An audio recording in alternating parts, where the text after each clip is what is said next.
पर्याय मु जगत जननी मु संकट हारी सर्वमंगलकारिणी सर्वगुण संपन्न मु नारी मु प्रतिपालनकारी अन्नपूर्णा दयामयी उमा मु पुणी पापी संहारिणी महाकाली और जगतर कल्याण पई मु जगत जननी माँ दुर्गा मु ही सृष्टि मु ही विनाश मु ही आदि मु ही अंत मु गढ़ी पारे और भांगी भी पारे।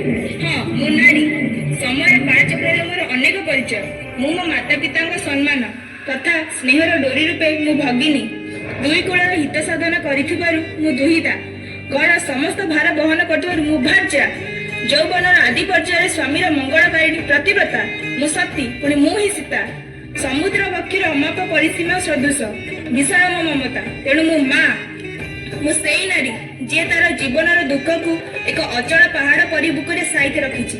तेणु मु गृहराणी गृहिणी तथापि मो मनर आज गोटे प्रश्न समस्त को भाग भाग करी प्रेम बांटी देथुबा एई नारी पई अधुना समाज रे नारी निष्पेषित प्रपीड़ित लांछित अवहेलित व्यवस्था रे तेबे काहे कि मो पई एते कष्ट एते यंत्रणा एते निंदा अपमान तेबे मोर एई यंत्रणापूर्ण जीवन रे मोर अधिकार बोली कोन किछि नहीं तेबे काहे कि मो ऊपर एते समाज रो क्रूर लोलुप दृष्टि कहा पई मोर ए संघर्ष आज मोर ए अवस्था पई दायी किए समाजर नारीर स्वाधीनता समानता अधिकार व्यवस्था उपरे पर्यवेक्षी मानक तरफ एक सुंदर नृत्य अभिनय झियो हे नेबी मु 100 जन्म झियो हे नेबी मु 100 जन्म झियो हे नेबी मु 100 जन्म।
नानी तू स्कूल जीवनी की?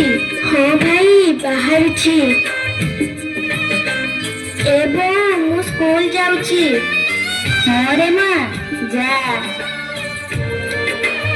कौन बोला तू झियो पिलाटा होई स्कूल जीवु जा माँ पाखरे काम कीजिबु स्कूल जीवु।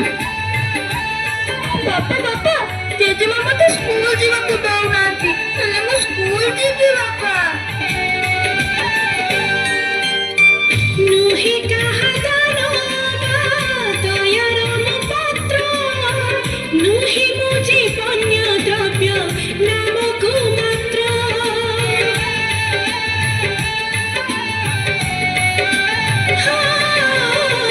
नुही मुआ गोरा दुर्बला चरित्र बदलुची मो भूमिका मो मानचित्र बुझ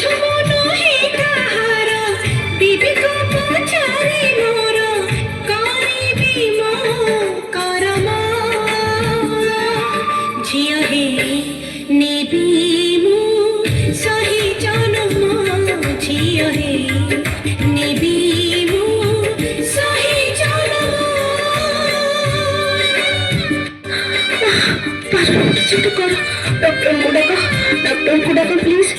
डॉक्टर बाबू टिके ना स्त्री को रखो। हे भगवान जेमिति गोटे झियोटिए न हो। कंग्रेचुलेशन मिस्टर दास आपनकर झियोटे हिचे। ओहो एंतो झियो ए कथा जेमिति तमे बहु न जाने। मां मामा पिल्ला काई तोर गोटे पल्ला पिल्ला हे किए से पारी मोर की पाद कुमार किए से पारी मोर की हृदय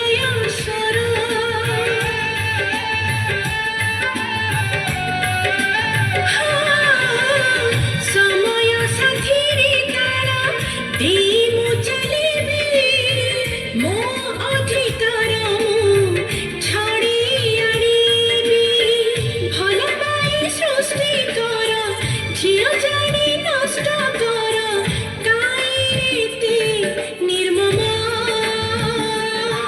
ଝିଅ ହେଇ ନେବି ମୁଁ ସହି ଜନମ ଝିଅ ହେଇ ନେବି ମୁଁ ସହି ଜନମ ଝିଅ ବୋଲି ମାରି ଦିଅ ଝିଅ ବୋଲି ଫିଙ୍ଗି ଦିଅ ଝିଅ ହେଲେ କର ହିଳା ସବୁଥିରେ ଅବହେଳା ନୁହେଁ ମୁଁ ଫିଙ୍ଗା ଗରବ ଝିଅ ମୁଁ ଯେ ଗୌରବ ଗୁଣର କ୍ଷମ ଧର୍ମ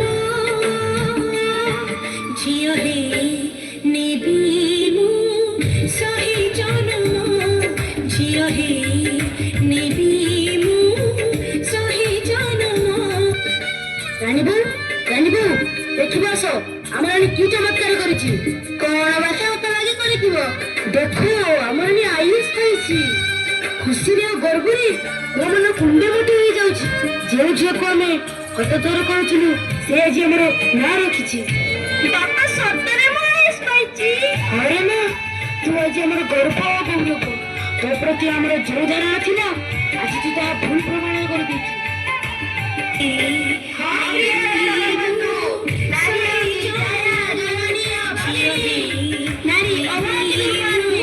ସମାଜରେ ପୁଅ ଅଛି ସମସ୍ତେ ଆସନ୍ତୁ ଆମେ ସମସ୍ତେ ଏକ ସ୍ୱରରେ କହିବା।